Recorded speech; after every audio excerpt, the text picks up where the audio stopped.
It's odd how children's media, with all positive intents and purposes, can come off as unintentionally weird and disturbing. Children's programmes can showcase a stimulating and fun learning environment through bright and colourful characters and puppets that just look sometimes, well, alien-esque and, utterly bizarre. Yeah, there's no denying the eeriness to children's media. Sometimes even adaptations of children's books can come off as quite terrifying.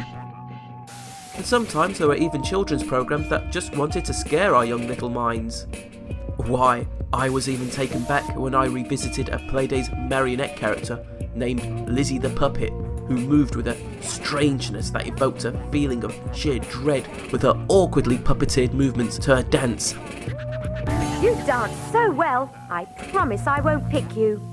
Thank you, Lizzie, for sparing our lives.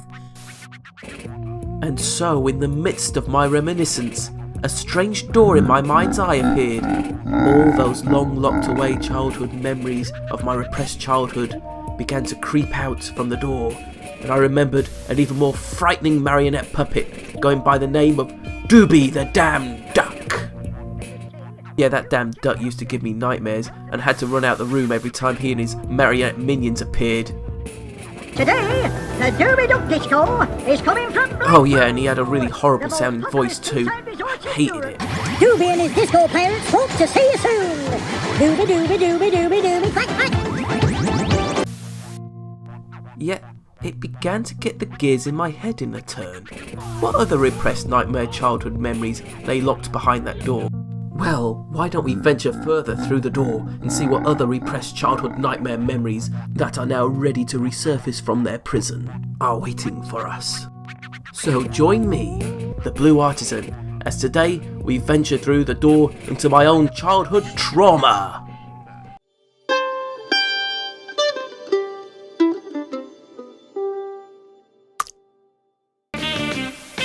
Bits of this, bits of that. One of the earliest shows I would remember that ignited my interest for arts and craft, that nurtured my creativity from its earliest age, was Bitzer. I used to be filled with excitement and joy when that theme tune ran. The sheer thrill of being able to make all kinds of creative and fun items from random rubbish around the house was so exciting to young me. Although, there was one segment that I had to close my eyes for. The Bitzer Hans segment. You see, Hans was the Bitzer mascot of sorts. He was a tad disturbing. Hans was this singular smiling expressionless robot that could only communicate through eccentric and strange excitable noises.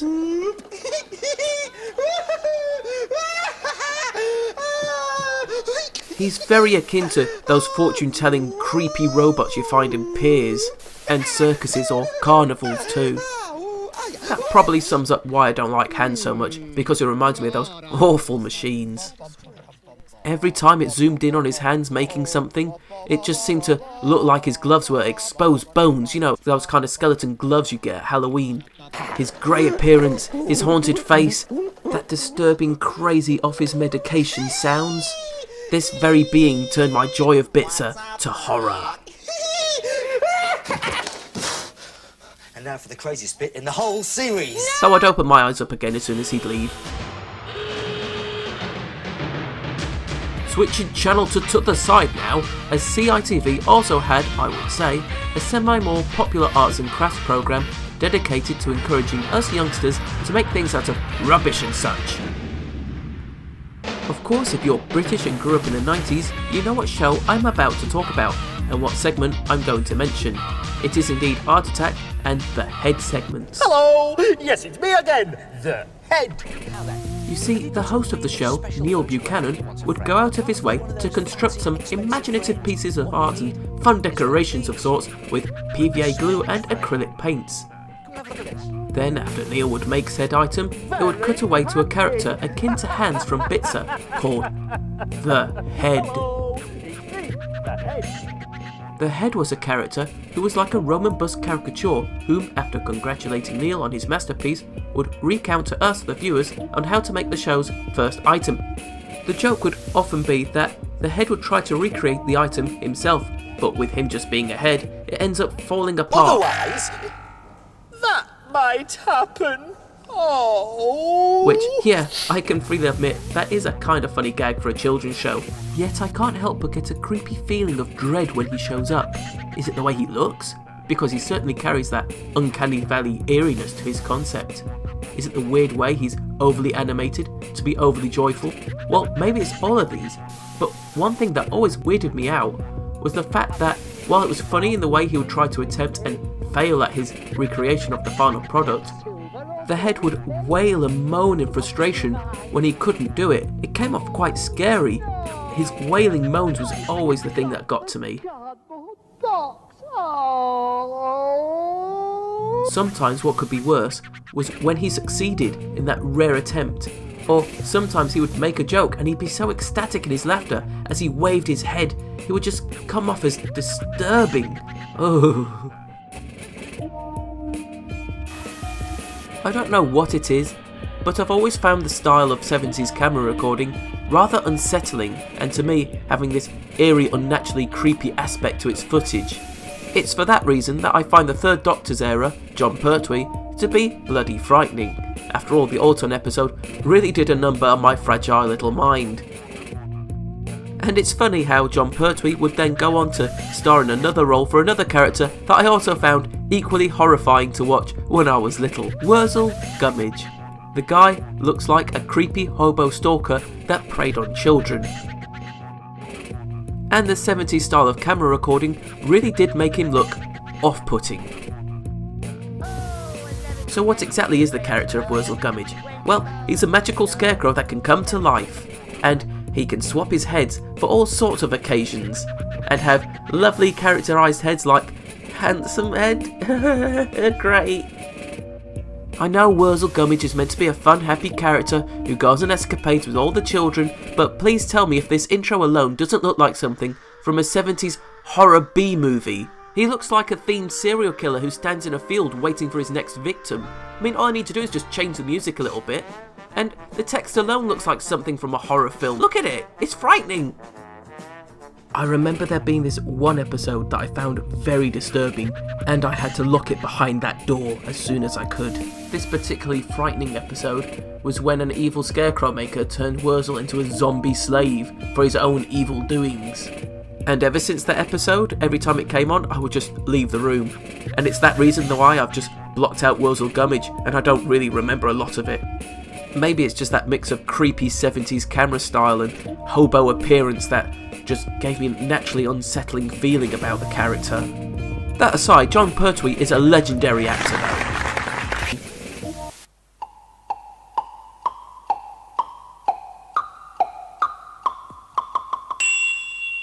Look and Read was a BBC Two Schools educational programme that ran through the late 60s to early 2000s that revolved around a set series of stories told episodically.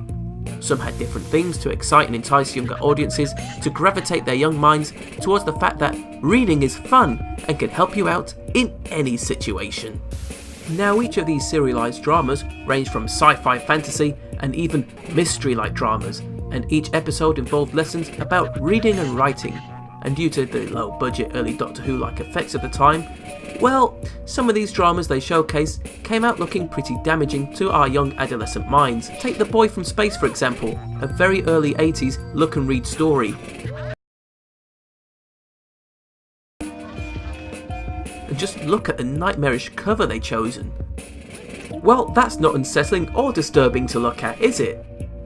I've heard tales from older generations that recounted how the villain of this particular piece, called the Thin Man, wow, great naming guys.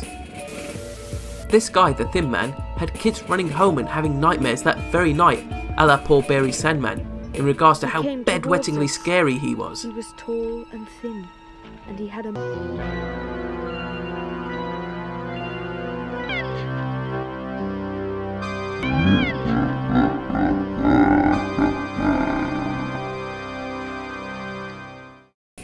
In between the drama, there was regular intervals with a relatable human character that would relate and educate you on words and grammar found throughout each episode, and these contained some cheaply animated educational segments. Why don't you build yourself a word? Though the Earthwarp series in particular had some very unsettling segments. We must save the world. The newshound parts with a creepy dog-looking man in costume was very unnerving to my child self. Having said that, honestly, Earthwarp had a lot of unsettling moments that gave me nightmares. For example, check out that Lovecraftian horror spaceship the alien character Ollie travels around in. I've always found Earthwarp to be particularly off-putting and eerily disturbing, but as messed up and scary as Earthwarp is, it has nothing on the next guy I'm about to talk about. Look and Read for its time was a fairly popular educational program for children. Everyone has their very own favourite Look and Read story when they were growing up. Mine was my own first foray into the Look and Read program, Through the Dragon's Eye. And Through the Dragon's Eye was the most different compared to other Look and Read stories. This one was entirely set in its own mythical fantasy land, the magical world of Pelamar. Just listening to that intro gives me nostalgic tingles. Okay, so let's get into the world of Through the Dragon's Eye. Allow me to explain its premise. A group of children make a mural in the playground that had a dragon at its centre motif. And the dragon comes to life and introduces himself as Gorwin the Dragon. Good morning. Look out for these utterly spellbinding costumes and effects. Why, not even Jim Henson himself can match up to the Look and Read's crew's magic. So anyway, Gorwin invites the children to his magical homeworld of Pelamar that is currently dying. Whoa, what a stunning world! And is it me or am I picking up Sky Whale vibes from its painted backgrounds and yes, hints of Nightmare, the medieval video game fantasy hybrid game show from the 90s. Yes, I have to admit this suffers from low budget effects, but heck, it's a children's show, what do you expect? Continuing on before I get sidetracked, the problem that has struck Pelamar is the fact that its great big magical MacGuffin, the life force of all Pelamar, the Vita Core, has fallen into disrepair and broken into pieces across the world due to the laziness of its guardians, who have forgotten how to read. So the magical adventure and or quest begins as Gorwin and the giant mouse and children travel across the dying world of Pelamar, while one of the kids stay behind to read up to take care of the Vita Core. And that's when the big bad of this Look and Read series appeared. He will be a thin man of my very own, the face of everything I hold to be terrifying, the embodiment of all my childhood fears. Charn. Charn, I should have guessed. You both look so cold. Charn is the devil, the true evil one of Pelamar. Now, I know I may have given some harsh criticism in regarding the budgets and costumes and effects of the show, but for Charn, either it's the low budget and effects that worked wonders for him, or it may be the fact that they gave him the best part of the good props for his character design. But god damn it if this guy isn't a monstrosity of true evil and everything frightening my mind could comprehend. Look at this guy. He's everything an evil live-acted villain should look. Creepy eyes hidden behind an animal skull, which in itself is entwined with rotting vines for hair, with an exposed ribcage hardly containing his decaying guts, and completing his dark, sinister motif with a fanciful cape that gives him extra flair of eccentricity to his wicked performance that, in all honesty, you can tell the man behind Charn had an absolute blast performing this utterly evil character. What an asshole! Get out of my way!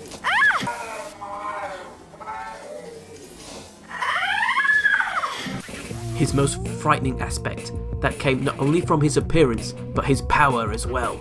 As you can see, Charn can channel lightning through his awful sharp blade-like fingertips and cast Thundagger like MP was nothing. To demonstrate his powers, he attacked a few of the protagonists, and he melts them, leaving them in a puddle in his wake.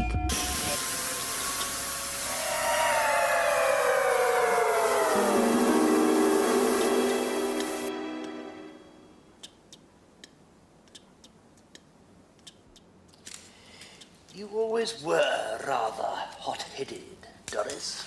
And he did this to multiple characters in the show, and good god did that ever upset me watching it for the first time. The way the episode itself is set up, in its ending, Gorwin doesn't know what's happened, and the end credits roll with this beautiful fantasy-like theme tune that usually makes me feel safe and warm, it then just becomes stained with the nightmares and bad dreams as this fantastical theme tune is played over the end credits whilst the camera lingers on the melted bodies of our heroes.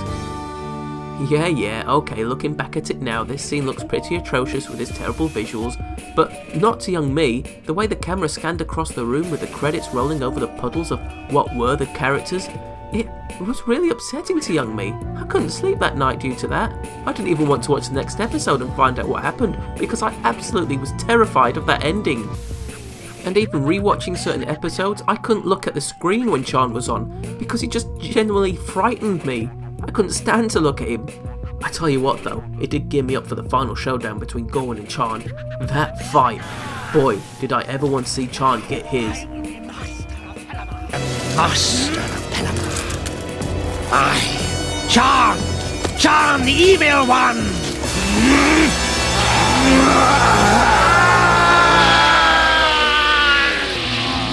Though through adult eyes, this fight scene is pretty laughable. Look at that.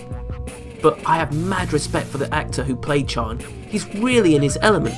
What a performance! I felt utterly relieved when Gohan laid the smackdown on Chan. I guess there's no shame in being killed by a dragon. I mean, that's how any awesome villain should be vanquished, right? I would even hold him as my own personal choice of boogeyman representation for all my childhood trauma. At least he looks and acts so friggin' cool, unlike you doobie duck, you damn monster.